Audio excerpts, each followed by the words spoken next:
India TV 24 news से आप reporter ground zero से जुल्फ़िकार मलिक को देख रहे हैं और हमारे साथ अभी ये सरहदी ज़िला पुंछ जम्मू कश्मीर का जो ज़िला है वहाँ के तहसील सुरनकोट ब्लॉक बुफलियाज के द्राबा गांव में हम मौजूद हैं और यहाँ पे आज इन लोगों की जो आहो पुकार सोशल मीडिया पे बहुत बार की गई है इस सड़क के मुद्दे को लेकर या अभी जो 18-19 की दरमियानी रात को जो लोगों के नुकसानात हुए हैं मुतअद्दिद पूरी तहसील में और ज़िला पुंछ और राजौरी में बहुत ज़्यादा भारी तादाद में नुकसान हुए हैं और अभी तक द्राबा में इसका कोई एक्शन और कोई नोटिस नहीं लिया गया है।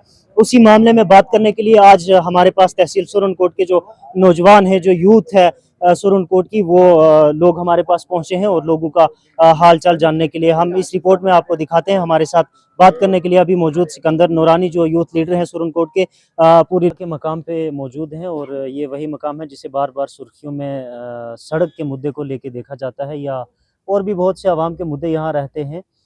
कभी एडमिनिस्ट्रेशन की या सीनियर अफसरान की और पॉलिटिशियंस की भी इस दराबा के खित्ते की तरफ निगाह जो है नहीं पड़ती है। हमारे पास सुरनकोट से भी हमारे साथ मेहमान आए हुए हैं और द्राबा के भी जो हैं काफ़ी सारे मोअज़्ज़िज़ीन हमारे साथ मौजूद हैं। हम सबसे पहले हमारे पास जो मेहमान पहुँचे हैं यहाँ पे सिकंदर नूरानी, हम इनसे बात करने की कोशिश करेंगे और इस बारे में इनका क्या ख्याल है वो जानने की कोशिश करेंगे। हर मकदम में सबसे पहले आपका और आपके चैनल का बहुत बहुत शुक्रिया। मैं बताता चलूं कि जिस तरीके से हैवी रेनफॉल और फ्लड ने और कुदरती आफात ने यहाँ पर जोरदार तरीके के साथ ब्लॉक बफलियाज में जिस कदर नुकसान हुआ, इसी तरीके से अगर हम देखें तो पूरी तहसील सुरनकोट में जिस तरह मड़ा में, उसके अलावा दरा सांगला में और हाड़ी मरोत में जहां अम्बात हुई, वहीं पर अगर देखा जाए तो यहाँ हमारा माली नुकसान तहसील सुरनकोट के हर गांव में, हर पंचायत में हुआ।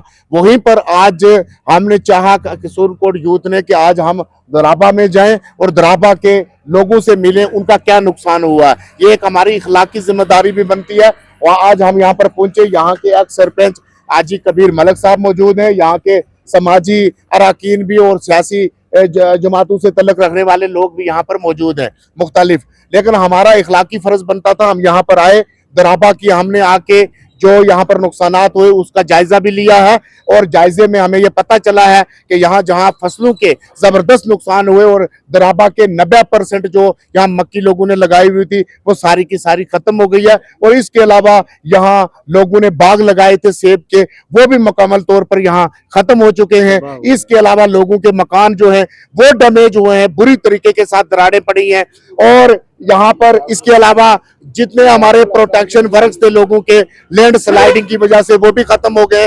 और सुरनकोट से बफलियाज तक आने वाली सड़क के एतराफ में तमाम जमीनें खिसक कर जो है वो पस्सियों की सूरत में सड़क के ऊपर हाईवे में जो है आ चुकी है।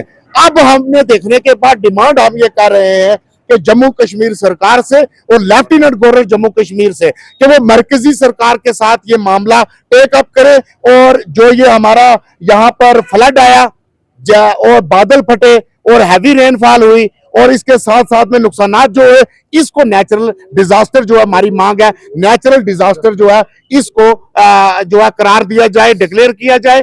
पहली डिमांड हमारी ये है। 1 मिनट के लिए मैं रोकना चाहूँगा, ये तो 2026 है, इससे पहले भी मुतअद्दिद बार जब यहाँ पे क्लाउड बर्स्ट भी हुए हैं, अब तो क्लाउड बर्स्ट की जानकारी लोगों तक पहुँची है तो उसे नाम दिया गया क्लाउड बर्स्ट। इससे पहले भी ऐसे तूफान 2014 में आया, 71 में आया, 92 में आया। इससे मुतअद्दिद नुकसानात लोगों के ज़मीनी नुकसानात जो थे, फाइनेंशियल लॉस लोगों के होते रहे हैं, तब भी लोगों को कोई सहूलियत फराहम नहीं की गई। अब इस बार तो खैर बहुत बड़ा नुकसान जानी भी और माली नुकसान भी। मैं आपकी वसादत से ये कहना चाहता हूं अपने सुरनकोट कॉन्स्टिट्यूंसी के लोगों को, जब तक नेचुरल डिजास्टर हम इसको डिक्लेयर नहीं करेंगे तो आपके पास, सरकार के पास, इंतजामिया के पास, एडमिनिस्ट्रेशन के पास कोई आपके पास पैसा नहीं होता है कि आप लोगों की मदद कर सकें। एसडीआरएफ में अगर किसी का 50 लाख का मकान गिरता है इसी कोल्ड ब्रेस्ट की वजह से, तो उस सूरत में भी उसको 1,30,000 रुपया मिलेगा, वो भी गिर जाएगा, मकान मुकम्मल तौर पर तबाह बर्बाद हो जाएगा। उसके बाद वेरिफिकेशन करने के बाद कमेटी के पास जाएगा, कमेटी में 8 लोग होंगे, वो उनकी मर्जी है, वो उसको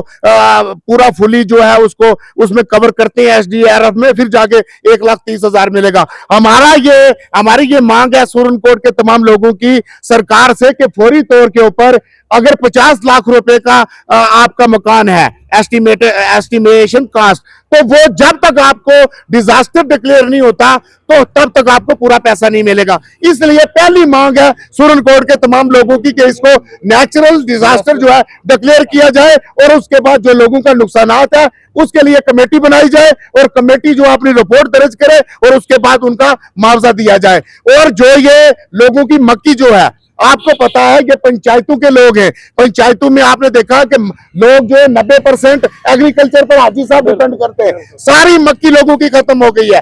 अब हमारे नौजवान जो है पढ़ लिख कर PhD करके उन्होंने 1-2 लाख रुपया लोन लेकर जो है वो दुकान खोली है, वो भी सारी इसी फ्लड की नजर होगी। आपने देखी है दुकानें जो है सारी की सारी खत्म हो गई। हाँ, अब हमारा यही मुतालबा है कि लोगों का नुकसान जो है इसका फौरी तौर पर तखमीना लगाकर फौरी तौर पर लोगों को जो है उनका हक देना चाहिए और दराबा में एक कमेटी तश्कील देनी चाहिए जो आके हर घर के अंदर नुकसान देकर फौरी तौर के ऊपर जो है इनको इनका हक मिलना चाहिए। सुरन कोट से ये नौजवान, ये यूथ हमारे पास पहुंचे हैं। बहुत सारे मुद्दे हैं जिन पे बात करनी थी। कल मुतअद्दिद बार यहाँ से स्टोरीज करने के बाद हमारे पास यहाँ BRO की तरफ से OC जो है यहाँ पे आए, उन्होंने मौका देखा। उसके बाद उनकी तरफ से आवाम को ये कहा गया कि जब तक इस स्ट्रक्चर्स की कंपनसेशन ना हो तब तक ये रोड का हल नहीं हो सकता है। 1 मिनट के अंदर साहब, अब यहाँ पे आप गाड़ियों की हालत देख सकते हैं। थोड़ी देर पहले यहाँ कितना ज़्यादा जाम लगा हुआ था। जो यहाँ पे ठेकेदार हैं, जो काम करने वाली जो रिलेटेड कंपनीज हैं, जो प्राइवेट ठेकेदार, इन्होंने लोकल्स भी हायर किए हुए हैं। इतना बड़ा फ्लड हुआ, इतना ओवर पानी यहाँ पे आया ताकि ये रोड जो है ये हमें इसमें पहचानना मुश्किल था ये रोड है या कोई नाला है। लेकिन अभी तक यहाँ एक गड्ढा तक भी नहीं भरा गया है, ना ही कोई ड्राइनेज सिस्टम। और कल उन्होंने ये भी कहा था कि मैं मशीन प्रोवाइड करवाऊंगा और ये जो ड्राइनेज सिस्टम है इसे ऑर्डिनरी हम थ्रू आउट करवाएंगे जिससे लोगों को सहूलियत हो। दुकानें नुकसान हुई लोगों की, घरों में पानी घुसा और 3 बजे रात के जो ये लोग थे, ये नज़दीक की जो आवाम है, ये सारी की सारी आवाम सड़कों पे थी और पानी रोकने की कोशिश में थी। देखिए, जहां तक आपने जिस सड़क की बात की है, ये वैली कश्मीर और डिस्ट्रिक्ट पुंछ और राजौरी को ये सड़क जोड़ती है और ये हाईवे है और ये शाहराह की हैसियत रखती है। जितनी शाहराह की अहमियत है इतनी इस सड़क की अहमियत है। जितने हमारे बीमार लोग हैं, हमारी ख्वातीन हैं डिलीवरी वाली, केसेस वाली, या इसके अलावा भी आप देखें जो हमारे जम्मू में पेशेंट नहीं पहुंच सकते वो श्रीनगर में जाते हैं, इसी सड़क से होकर जाते हैं। और एडमिनिस्ट्रेशन भी जब या सरकार के लोग शॉर्टकट मारते हैं तो वो भी इसी मुगल रोड के जरिए वो पुंछ या राजौरी में आते हैं या पुंछ और राजौरी से श्रीनगर जाते हैं। बड़े अफसोस से कहना पड़ रहा है कि BRO जो है टोटली वो जो फेल हो चुकी है। इस सड़क की वजह से लोगों की जितनी कुलें थी जिसमें वो फसल लगा, इरिगेशन भी वो भी इसी सड़क की वजह से हुआ है। लोगों की जमीनें पूरी खिसक गई हैं, पूरी जमीनें बह चुकी हैं, पूरी जमीनें स्लाइडिंग की जद में आ गई हैं और सड़क के इर्द गिर्द में जितने मकान थे सभी डैमेज हो गए। उसका मैं तो ये समझता हूं कि इसके खिलाफ कानूनी कार्रवाई होनी चाहिए, इस BRO के खिलाफ। इतनी नेग्लिजेंसी जनाब, आप लोगों की लोग